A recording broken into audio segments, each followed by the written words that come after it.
Hello, my friends. I'm so happy you're here. Close your eyes for a second. Imagine it's a cold, gray day in February, but everywhere you look, you see bright red hearts, beautiful flowers, and sweet chocolate. This is Valentine's Day, the day we tell our loved ones, "I love you." But have you ever wondered why? Is it just a modern holiday for selling candy? Or is there a deeper, much older secret behind it? The true story of Valentine's Day is a great mystery. It's a story of brave heroes, secret weddings, and an ancient world. Today, we are going to travel back in time together. We will walk the streets of ancient Rome and visit dark prison cells to discover how a simple day became a global celebration of the heart. History is more than just dates. It's about how we, as humans, connect with each other. So are you ready? Let's go back 2,000 years to the city of Rome, where it all began. It was a bone-chilling, foggy winter night. Along the banks of the Tiber River, Rome lay huddled like a dormant, malevolent beast. On the cobblestone streets, Emperor Claudius II's guards patrolled with torches in hand, their heavy boots rhythmically piercing the silence. From the high towers of the palace, the sound of trumpets echoed, not with music, but with a cold, terrifying authority. At that time, every wall in Rome bore a cruel decree: no young man of the empire shall marry. Love and family turn warriors into cowards.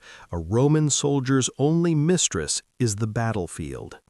In a forgotten corner of the city, beneath the ruins of an ancient church, a single candle flickered against damp, weeping walls.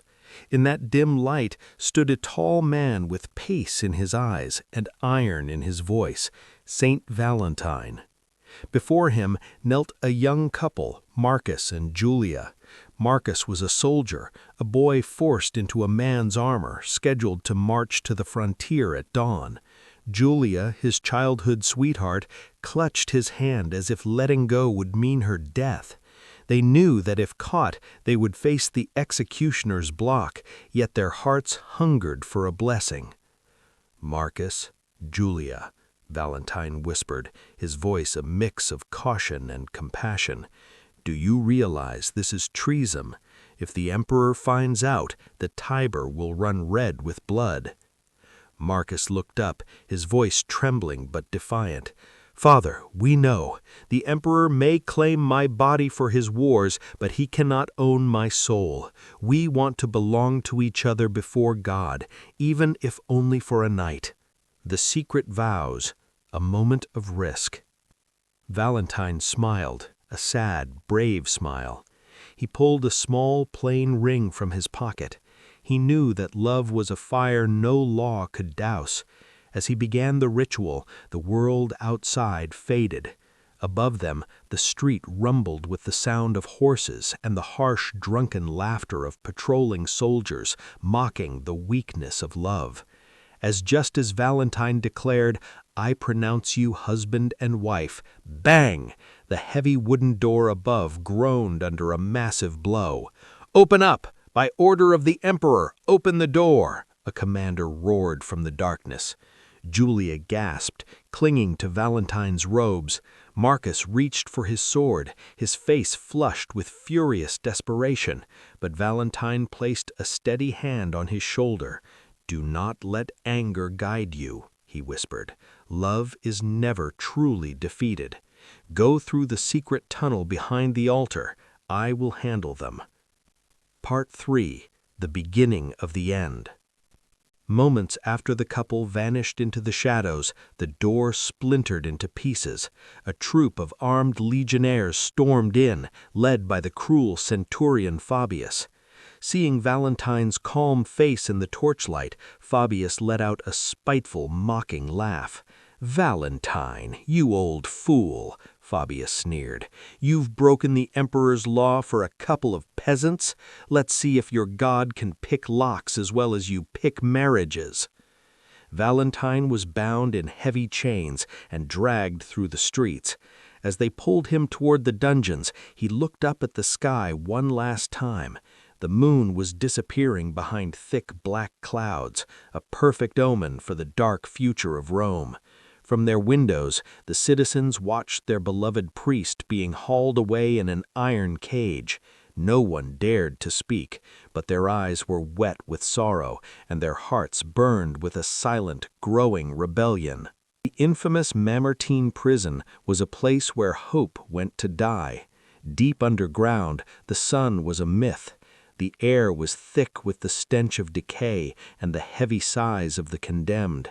St. Valentine was tossed into a solitary cell, his limbs weighted down by chains that clattered with every breath. The chief jailer was a man named Asterius. He was a disciplined, hard-hearted veteran who believed in rules above all else. However, behind his stern mask lay a deep, aching grief. His only daughter, Amelia, was a girl of breathtaking beauty, but she had lived her entire life in total darkness. Her eyes were clear but sightless, like frozen lakes.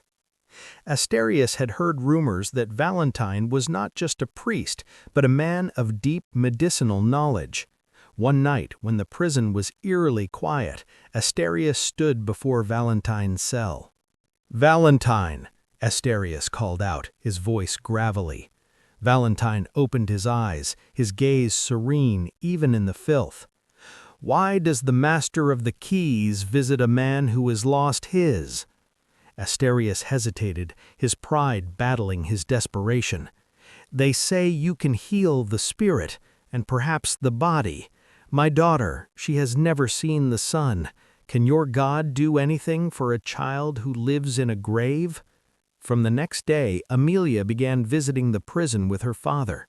Valentine didn't use magic or grand spells. Instead, he sat with her and talked. He described the vibrant blue of the Roman sky, the cool silver touch of morning dew on the grass, and the intoxicating scent of a blood-red rose in full bloom.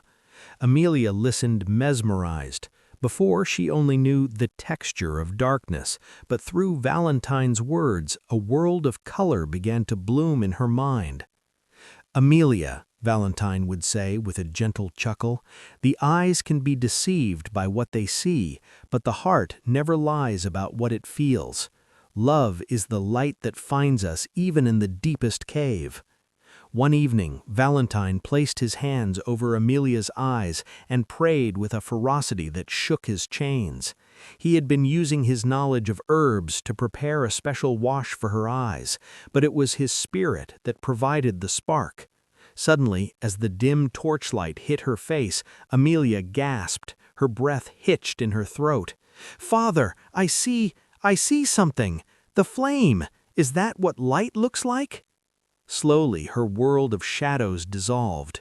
For the first time, she saw her father's tear-streaked face, and then she looked upon the man who had given her this new world, Saint Valentine. A flood of pure, unfiltered joy washed away the gloom of the prison. Asterius, the hardened jailer, collapsed at Valentine's feet in gratitude and awe. He realized then that the man in chains was more free than the emperor in his palace. But joy in Rome was always a fragile thing. Spies told the emperor that Valentine was winning hearts even from behind bars. Claudius was furious. He saw this miracle as a threat to his authority. He signed the death warrant. On February 14th, Valentine would be beheaded. Amelia was devastated. She wanted to scream, to fight, but Valentine caught her hand. "Do not weep, Amelia," he said, his voice full of a bittersweet peace. "My death will be the final signature on my message. Bodies are temporary. Love is eternal. It will outlive every king in Rome." February 14th, 270 AD. The sun rose over Rome, but the air felt heavy with a crushing sadness. Outside the prison, hundreds of people gathered, soldiers he had secretly married, orphans he had fed, and citizens who now saw him as their hero. In his final hour, Valentine asked Asterius for a scrap of parchment and a drop of ink. His hands were steady as he wrote his final message to Amelia. He urged her to never let the darkness return to her heart and always be a light for others. He didn't end with a long, tragic goodbye. Instead, he dipped his pen one last time and wrote the 3 words that would change history. From your Valentine. He folded the paper and handed it to Asterius. Give this to her, he said. Let her know that until my very last breath, I believed that love is the only truth. As the clock struck noon, Valentine was led to the public execution square. Emperor Claudius watched from his balcony with an arrogant smirk, believing he was burying the rebellion forever. As the executioner's blade caught the sunlight, Valentine closed his eyes and prayed, not for himself, but for every lover who would ever dream of a better world. In one swift moment, the man was gone, but the martyr was born. When Amelia read the letter, she wept with pride that surpassed her sorrow. Beside his grave, she and her father planted an almond tree. Every spring, it burst into beautiful pink blossoms, a living reminder of a life given for others. Years later, the cruel laws of Claudius turned to dust, but Valentine's name remained etched in the hearts of humanity. The Church declared him a saint, and every February 14th, the world echoes his final signature. From that dark Roman cell, a rebellion of the heart began, one that we now celebrate as Valentine's Day.